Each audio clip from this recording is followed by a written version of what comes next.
Asante Kotoko.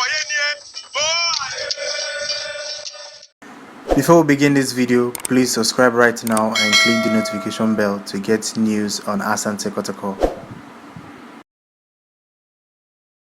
Welcome back, guys, to Daily Kotoko. So, reports in the local media are suggesting that Sogne Yacouba has agreed to extend his contract till summer of next year, that's April 2020. He won't be leaving January, which means that he's going to play in the CAF Champions League, but we are not sure if he's going to play against Kano Pillars on Sunday. But the news is that he has agreed to extend his contract with the club, and that is a huge news, and all Kotoko fans should be happy with that news.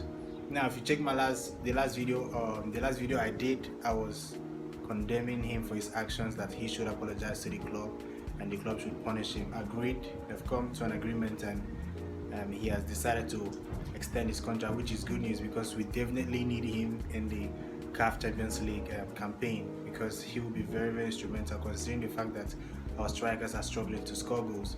So Sogne Yacouba is Asante Kotoko till April of next year. So that's the news. So if you're new to the channel, don't forget to like, don't forget to subscribe. I'm going to post a preview of the game on Sunday. I think I'm going to post the video either Friday or Saturday. So watch out for the video. Till next time, guys. Goodbye.